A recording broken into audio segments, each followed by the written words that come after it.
Welcome back, guys. This is Jason, KM4ACK. Today, we're going to be talking about Winter Field Day. Stick around, and we'll get right to it.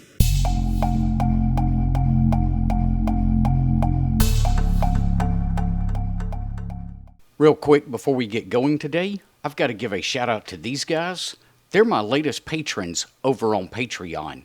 If you'd like to help support the channel, I'll leave a link to Patreon down in the description below.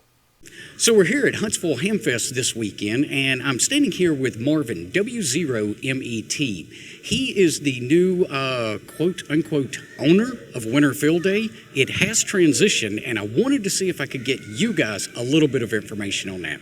Marvin, thanks for taking the time today to speak with me. Absolutely, Jason. So you guys have just taken over Winter Field Day, is that correct? Yes, so it was transitioned out of Ohio.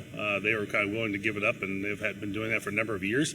And so we was able to go through and apply for the state of Tennessee and the IRS and do a 501c3 and made the Winter Field Day Association of Tennessee now.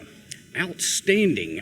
So can we expect to see any kind of changes or anything to Winter Field Day? Is it going to be basically the same platform, but it's just a different group of owners? We are looking at several different things. I've got some kind of defined objectives. I've kind of made some things looked at. Some of the things we're looking at is some more social media, trying to get it out, get a little bit bigger presence to what we're doing.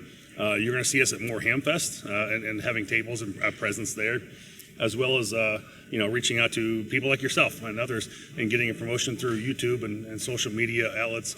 We'll even try and get some published articles into like QST or CQ magazine, and I think we'll probably look at getting something on Ham Nation come closer to maybe November, December time on one of the shows there. So we'll definitely be making a bigger presence out there.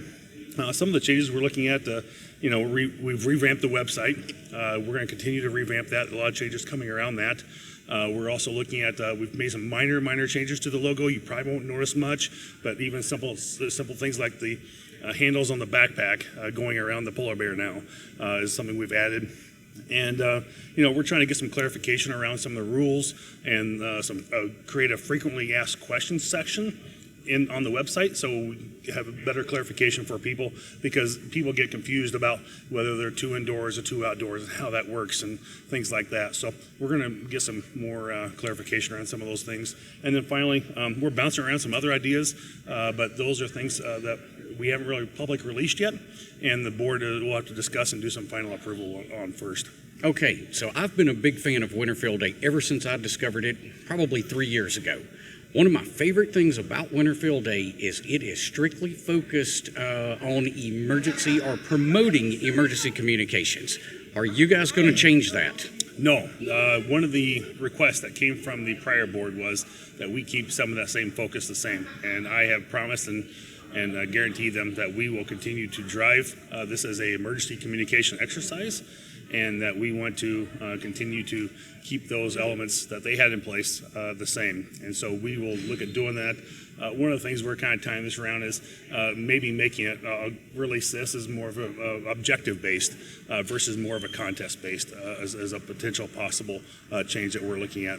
Oh, that sounds kind of interesting. Absolutely. So do you think there's going to be any changes between now and the next field day, since you guys just kind of took it over and we're here at the end of August? I mean, that's kind of crowding things a little bit. Yeah, we're pushing things a little bit. I don't know that you'll see a lot of big changes. We are one of our major things that we are looking at. We know that some of the communication in the end and some of the contest logs and stuff for the last year or two have been some problems with some of the prior board, and it's not to call them out or say anything bad about them, but that's just kind of the reality of it. And I've had some feedback that I've seen come across, and people are looking to see if we can get that improved, and that is one of our main objectives for improving that communication and getting make sure the logs and everything are correct.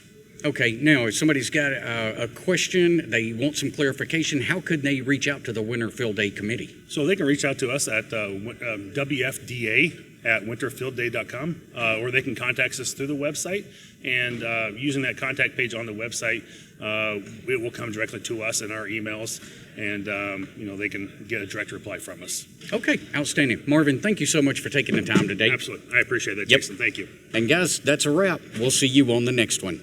Until then, 7-3. So we're here at Huntsville Hamfest today, and I'm standing here with Marvin W0. See, I told you I couldn't do it.